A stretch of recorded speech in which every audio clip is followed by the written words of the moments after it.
नमस्कार दोस्तों, स्वागत है आपका एक बार फिर से राजस्थान करंट अफेयर्स के सेशन में। आज के इस वीडियो में हम 16 अगस्त 2025 के राजस्थान अफेयर्स करंट अफेयर्स के क्वेश्चंस को डिस्कस करेंगे।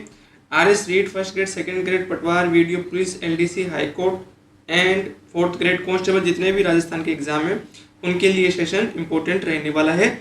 रोज़ हमारा सेशन होता है, हम एक वीकली रिवीजन क्लास लेके आते हैं एंड एक मंथली रिवीजन क्लास, जिससे आपका हर एक जो क्वेश्चन है, पॉइंट है, वो कवर हो जाए। ठीक है, आज की जो प्रमुख हेडलाइन है, देश की पहली मोटर बाइक एनिमल एम्बुलेंस, इसके बारे में पढ़ेंगे। पहली बार आयोजित निगम सभा बाल सत्र, इसके बारे में पढ़ेंगे। एंड ध्वनि प्रदूषण नियंत्रण करने के लिए जो डिवाइस विकसित किया गया है उसके बारे में विस्तार से चर्चा करेंगे। टेलीग्राम क्विज के लिए आप हमारा चैनल ज्वाइन कर सकते हैं, उसका लिंक मैं इस वीडियो के कमेंट और डिस्क्रिप्शन में दे रहा हूँ। पढ़ने का तरीका दोस्तों ये है, ये हमारी क्वेश्चन स्लाइड रहती है, ऑप्शन, सही आंसर एंड जो हमारे ये जो एमसीक्यू से रिलेटेड जो भी डिटेल्ड एक्सप्लेनेशन होता है, व्याख्या, उसको पढ़ते हैं एंड प्रीवियस फैक्ट का रिवीजन करते हैं जो पहले हम पढ़ चुके हैं। तो आज का क्वेश्चन नंबर 1, जयपुर के मृदुल भटनागर और वर्णाली शर्मा द्वारा विकसित डिवाइस किस समस्या को नियंत्रित करने के लिए बनाई गई है? तो ये ध्वनि प्रदूषण को नियंत्रित करने के लिए बनाई गई है। इम्पोर्टेंट इसलिए है कि इस डिवाइस को भारत सरकार ने पेटेंट दे दिया है। जयपुर के रहने वाले मृदुल भटनागर और वर्णाली शर्मा द्वारा विकसित ये डिवाइस। तो जयपुर के मृदुल भटनागर और वर्णाली शर्मा ने ध्वनि प्रदूषण नियंत्रित करने के लिए डिवाइस विकसित किया है। यह क्लाउड बेस्ड तकनीक पर कार्य करता है और real time data control room तक भेजता है। इसका उपयोग क्या है? वाहन में, PCU van, traffic monitoring system, variable device, wrist band badge में लगाया जा सकता है, जिससे रियल टाइम मॉनिटरिंग की जा सके ध्वनि प्रदूषण की। भारत सरकार से इनको पेटेंट मिल चुका है। केंद्रीय प्रदूषण नियंत्रण बोर्ड ने भी इस आइडिया को हरी झंडी दी है, सेंट्रल पोल्यूशन कंट्रोल बोर्ड।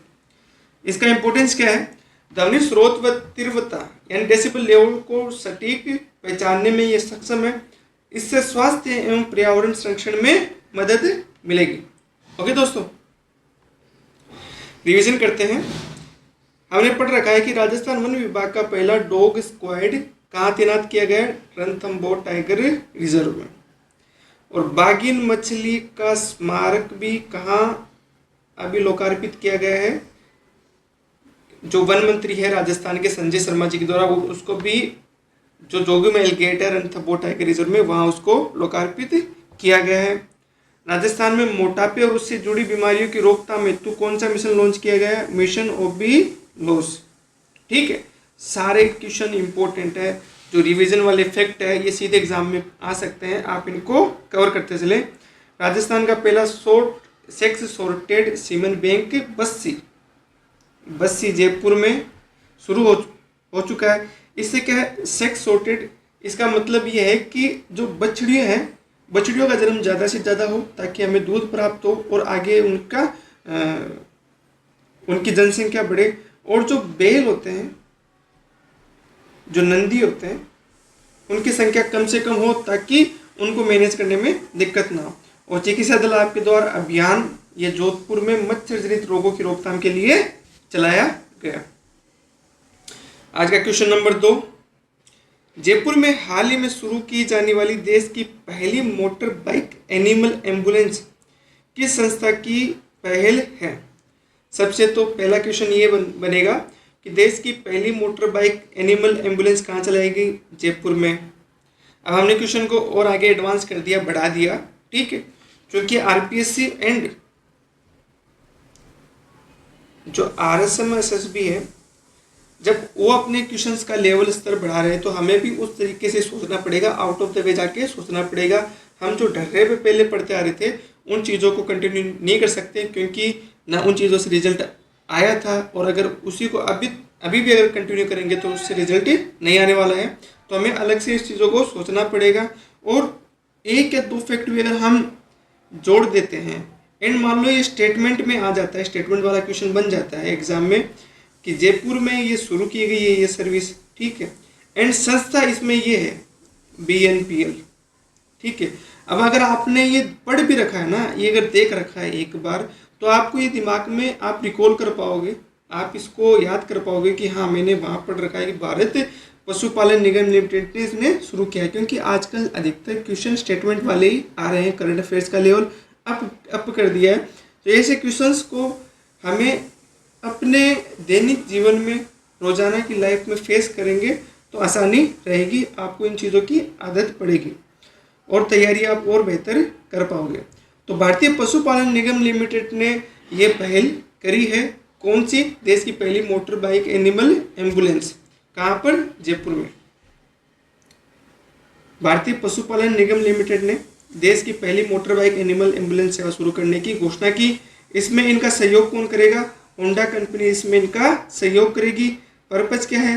भीड़ भाड़ वाले इलाकों, ग्रामीण अंचलों और दुर्गम क्षेत्रों में घायल बीमार पशुओं तक तुरंत चिकित्सा सुविधा पहुंचाना। कौन सी सुविधाएं देंगे ये? बाइक एम्बुलेंस में आवश्यक चिकित्सा उपकरण और दवाइयां उपलब्ध रहेगी। पहले चरण में जयपुर में 24 घंटे सेवा उपलब्ध होगी, खासतौर पर स्ट्रीट डॉग्स और पालतू पशुओं के लिए, यानी स्ट्रे डॉग्स एंड पालतू पशुओं के लिए, पेट डॉग्स के लिए पहले चरण में जयपुर में शुरू इसको किया जा रहा है। इसकी विशेषता क्या है? सेवा पूरी तरह निःशुल्क होगी, कॉल मोबाइल ऐप से डॉक्टर बुलाया जा सकेगा। पशुपालन विभाग की स्वीकृति के बाद ये सेवा शुरू की जाएगी। सरकार ने इससे पशु कल्याण की दिशा में महत्वपूर्ण कदम बताया है। फ्यूचर क्या है इस सर्विस का? पायलट प्रोजेक्ट सफल होने पर इसे राष्ट्रीय स्तर पर लागू करने की योजना है। अगर ये यहाँ पर जो ये एनिमल एम्बुलेंस का ये कंसेप्ट अगर यहाँ पर सही साबित होता है, इसका रिजल्ट अगर सेटिस्फैक्ट्री रहता है, संतुष्टि अगर रिजल्ट से मिलती है, तो इसको राष्ट्रीय स्तर पर भी लागू किया जा सकता है। नेक्स्ट क्वेश्चन, जयपुर में हाल ही में पहली बार आयोजित निगम सभा बाल सत्र किसके सहयोग से संपन्न हुआ? यानी इसमें बाल पार्षदों की सभा हुई। कहाँ पर? जयपुर में। तो ये डिजिटल बाल मेला और फ्यूचर सोसाइटी के द्वारा निगम सभा बाल सत्र आयोजित किया गया। नगर निगम हेरिटेज जयपुर ने इसको उसके प्रांगण में ये कार्यक्रम हुआ। डिजिटल बाल मेला और फ्यूचर सोसाइटी के संयुक्त तत्वाधान में यह आयोजन हुआ। बच्चों ने अपने वार्ड की समस्याएं रखी और लोकतांत्रिक प्रक्रिया का अभ्यास किया। यानी बाल पार्षदों ने जो एक्चुअल में जो चीज़ें होती है, वार्ड की समस्याएं, जो हमारे काउंसलर है, वार्ड मेंबर है, पंच है, वो जिस तरीके से उनको सॉल्व करने का प्रयास करते हैं, प्रयत्न करते हैं, उसी तरीके का अभ्यास बच्चों ने किया। इसमें बाल मेयर का चुनाव और विभागीय संरचना का गठन किया गया। उद्देश्य क्या है? बच्चों में लोकतांत्रिक सोच, नेतृत्व क्षमता और निर्णय लेने की समझ विकसित करना है। नेक्स्ट क्वेश्चन, ये एक एग्जाम में पूछा जा सकता है, क्योंकि अखबार में कई बार ऐसा आता है, एग्जामिनर की अगर नज़र पड़ी तो पूछ सकता है। कोई भी बुक या जो कोई भी चैनल हो सकता है कि इसको कवर ना करे, तो मेरा ये कंसेप्ट है कि जो आ सकता है ना, मैं उसको अपने कंटेंट में लेके आऊँगा, चैनल पे लेके आऊँगा, क्योंकि हमारा ये पर्पज है कि हमें सिलेक्शन लेना है, न कि ये अनुमान लगाना कि क्या हो सकता है, क्या नहीं हो सकता है। तो ये फेमस क्वेश्चन है, फेमस फैक्ट है, आ सकता है। एशिया की दूसरी सबसे बड़ी फील्ड फायरिंग रेंज जहाँ विभिन्न मिसाइलों और टैंकों का परीक्षण किया जाता है, राजस्थान में कहाँ स्थित है? तो जो पोखरण रेंज है, जैसलमेर में स्थित है, वो दूसरी सबसे बड़ी फील्ड फायरिंग रेंज है। किसकी? एशिया की। जैसलमेर जिले में स्थित है पोखरण फील्ड फायरिंग रेंज। लगभग 20,000 एकड़ क्षेत्र में फैली हुई है। थल सेना और वायुसेना के युद्धाभ्यास व हथियार परीक्षण का प्रमुख स्थल है। यानी एक तो ये युद्धाभ्यास में काम आती है और दूसरा इसमें यहाँ किया जाता है हथियार परीक्षण।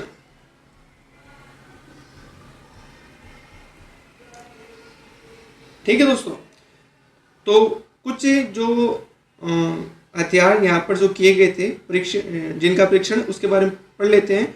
डीआरडीओ की एंटी टैंक गाइडेड मिसाइल जो नाग है और उसका वर्जन, वो यहाँ उसको परीक्षित किया गया। ब्रह्मोस 2 मिसाइल का यहाँ परीक्षण किया गया। अर्जुन टैंक और T-90 मिशन टैंक, इनका यहाँ परीक्षण किया गया। धनुष तोप M777 अल्ट्रालाइट होवित्जर्स, इनका परीक्षण किया गया। पिनाका समर्ज आकाश जैसी मिसाइलों का यहाँ परीक्षण किया गया। सबसे विशेषता यह है कि गर्मियों में तापमान 50 डिग्री तक और सर्दियों में 0 डिग्री चला जाता है। इसलिए हर प्रकार की परिस्थितियों में परीक्षण संभव है। ठीक है, एक ऐसी फैसिलिटी जहां पर आपको टेम्परेचर में इतना अंतर वेरिएशन मिलता है, तो आप हथियार प्रणाली का हर एक टेम्परेचर पर उसका मूल्यांकन कर सकते हैं, उसका परीक्षण कर सकते हैं। सेना में शामिल होने से पहले हथियारों और मिसाइलों का अंतिम परीक्षण यही किया जाता है। बोल्ट कुरुक्षेत्र अभ्यास किसके बीच में? भारत व सिंगापुर के बीच में 28 जुलाई से 4 अगस्त तक कहाँ? जोधपुर में आयोजित हुआ। ये स्कीम का है, स्कीम का क्वेश्चन है। मृदा स्वास्थ्य कार्ड योजना का आधिकारिक शुभारंभ 2015 में प्रधानमंत्री नरेंद्र मोदी ने कहाँ किया था? तो ये किया था सूरतगढ़, गंगानगर के सूरतगढ़ में इसका शुभारंभ किया गया था। सोइल हेल्थ कार्ड स्कीम यानी मृदा स्वास्थ्य कार्ड 19 फरवरी 2025 को सूरतगढ़ राजस्थान में इसका शुभारंभ हुआ।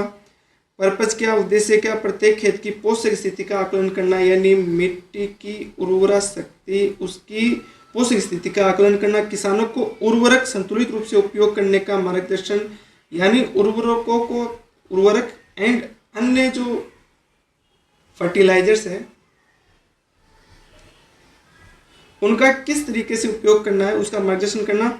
मृदा उर्वरता यानी सोइल फर्टिलिटी व स्वास्थ्य सुधार हेतु सुझाव देना, यानी मिट्टी का और स्वास्थ्य और उर्वरता कैसे ठीक हो इसके बारे में उनको सुझाव देना। 2022-23 से मृदा स्वास्थ्य एवं उर्वरता सोइल हेल्थ एंड फर्टिलिटी नाम से ये स्कीम चलाई जा रही है। अब इसको राष्ट्रीय कृषि विकास योजना का एक घटक बना दिया गया है। राष्ट्रीय कृषि विकास योजना का एक घटक इसको बना के इसको चलाया जा रहा है मृदा स्वास्थ्य एवं उर्वरता नाम से। और अब तक 25 करोड़ से अधिक किसानों को मृदा स्वास्थ्य कार्ड बनाकर वितरित कर दिए गए।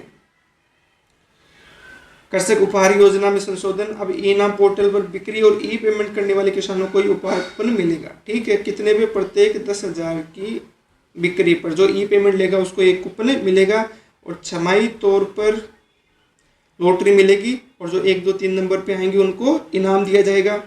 प्रधानमंत्री किसान सम्मान निधि योजना में महिला किसानों को लाभ पहुंचाने में राजस्थान का कौन सा स्थान है? दूसरा। पहले स्थान पर कौन है? उत्तर प्रदेश। हब एवं स्पोक मॉडल कहाँ लागू किया गया है? चिकित्सा विभाग में। किस फील्ड में? निःशुल्क जांच सेवाओं के लिए। ठीक है, और इसरता दौसा पेयजल परियोजना का 4 अगस्त 2025 को लालसर दौसा में मुख्यमंत्री बदला शर्मा ने इसका शिलान्यास किया। तो दोस्तों ये था आज का हमारा करंट अफेयर्स। उम्मीद करता हूँ कि आपको ये हमारा सेशन अच्छा लगा होगा, आपको बहुत चीज़ें आपको सीखने को मिली होगी। ठीक है, आगे भी हम इस तरीके का सेशन लेके आते रहेंगे डेली। कल है संडे को हम लेके आएंगे डेली रिवीजन क्लास। ज़रूर जुड़िए हमारे साथ एंड बने रहिए एंड पढ़ते रहिए।